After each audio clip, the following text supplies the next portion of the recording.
अगला सवाल है शेड्यूल का क्या करें। तो देखो मैं आपको बताता हूं शेड्यूल का। एक सवाल यह भी होता है कि कितने घंटे पढ़ना चाहिए। पहली चीज मैं आपको बताता हूं कि देखो कितने घंटे पढ़ना चाहिए ये कंप्लीटली आप पर डिपेंड करता है। भाई मैं बोल दूंगा 12 घंटे कि 12 घंटे रोज पढ़ो, लेकिन जॉब जो करता होगा आप में से कई लोग के पास कई प्रकार की जिम्मेदारियां होंगी, वो क्या करेंगे।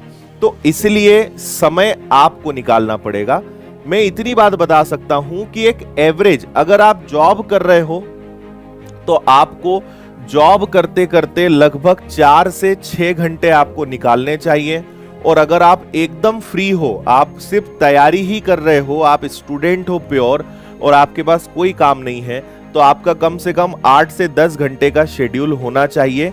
अदर देन क्लासेस, जो क्लासेस चल रही उसके अलावा बात कर रहा हूं मैं, इतना टाइम आपको कम से कम निकालना चाहिए। अब इसमें आपको क्या करना है, इसमें आपको यह करना है कि सबसे पहले आपके शेड्यूल में देखो क्या क्या चीजें होनी चाहिए। आपके शेड्यूल में सबसे पहले होना चाहिए न्यूज़पेपर रीडिंग, है ना। एक तो ये होना चाहिए, न्यूज़पेपर पढ़ने की आदत बनाओ।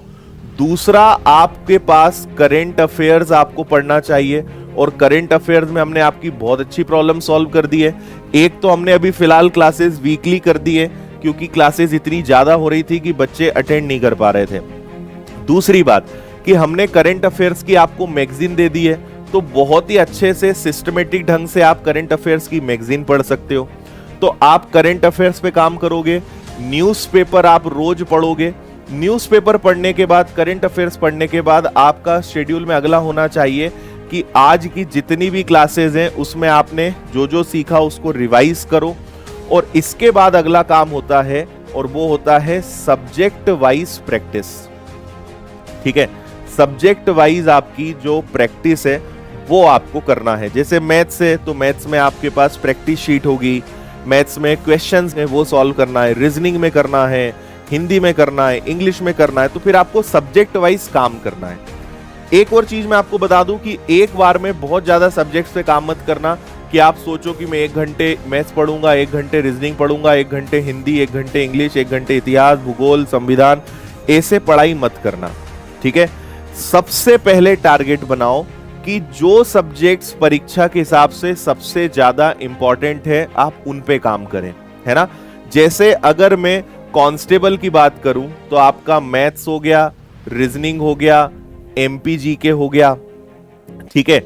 इसके अलावा साइंस के थोड़े बहुत जो क्वेश्चंस हो गए, तो आपको पहले इन सब्जेक्ट्स पे ज्यादा काम करना चाहिए।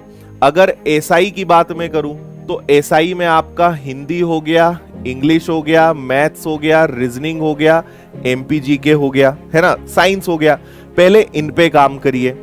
जनरली अगर आप एकदम फ्रेशर हैं, आपने इसके पहले पढ़ाई नहीं करी है, तो इतिहास, भूगोल, संविधान आप समझने की कोशिश करो। इनसे 2-2, 3-3 क्वेश्चंस आएंगे, लेकिन ये इतने बड़े सब्जेक्ट्स हैं कि इनको पढ़ने में 2-3 महीने लग जाएंगे और सवाल कितने आएंगे, 6, 8, 10। तो इसके बदले हम दूसरे सब्जेक्ट पढ़ेंगे तो ज्यादा जल्दी इंप्रूव कर पाएंगे और ज्यादा अच्छे मार्क्स हम ला पाएंगे। पढ़ना इन्हें भी है, ऐसा नहीं कि हम इनको अच्छे से नहीं पढ़ेंगे, इनको भी पढ़ेंगे, लेकिन नियम ये बोलता है कि पहले वो सब्जेक्ट्स पढ़ो जिनसे मार्क्स ज्यादा मिलेंगे, जिनसे ज्यादा क्वेश्चंस आएंगे। पटवारी में भी वही है। तो आप मैथ्स सभी के लिए कॉमन है, रीजनिंग सभी के लिए कॉमन है ना। किसी में हिंदी आता है, किसी में नहीं आता है, तो आप ये देखें कि, और ये कहां से पता चलेगा, पुराना पेपर पलटाओ, ऐप पर अवेलेबल है सारे पुराने पेपर्स की पूरी पीडीएफ डाउनलोड करो, खुद एनालिसिस कर सकते हो कि यार किसके क्वेश्चंस ज्यादा आते हैं, किस चैप्टर के सब्जेक्ट के ज्यादा आते हैं, उनको पहले प्रायोरिटी दो।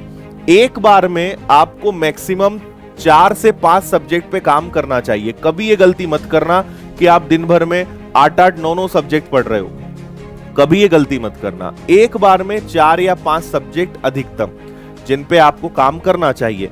जैसे जैसे ये अच्छे होते जाएंगे, जैसे जैसे ये खत्म होते जाएंगे, फिर हम दूसरे पे काम करेंगे।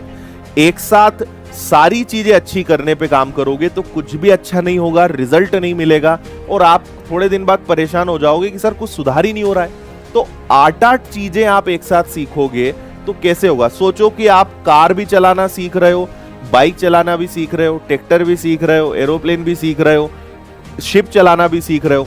8 चीजें सीख रहे हो और दिन भर आप हर चीज को 1-1 घंटा दे रहे हो, कैसे सीखोगे?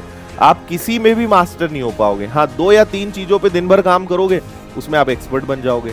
तो एक साथ ज्यादा चीजों पे नहीं। हमेशा ध्यान रखना, आपकी हमेशा प्रायोरिटी होनी चाहिए क्वालिटी, है ना भाई। हम जो पढ़ रहे हैं उसमें क्वालिटी के साथ हम पढ़ें बजाय क्वांटिटी के, है ना। आपकी प्रायोरिटी कभी भी क्वांटिटी नहीं होनी चाहिए कि यार इतना मैंने पढ़ लिया, इतने घंटे मैंने पढ़ लिया, मैंने आज 8 सब्जेक्ट पढ़े। क्वांटिटी कभी आपको सिलेक्शन नहीं दिलाएगा। आपको हमेशा सिलेक्शन कौन दिलाएगा? क्वालिटी। जितना पढ़ो उतना बेहतरीन पढ़ो, शानदार तरीके से पढ़ो, वो आपको सिलेक्शन दिलाएगा।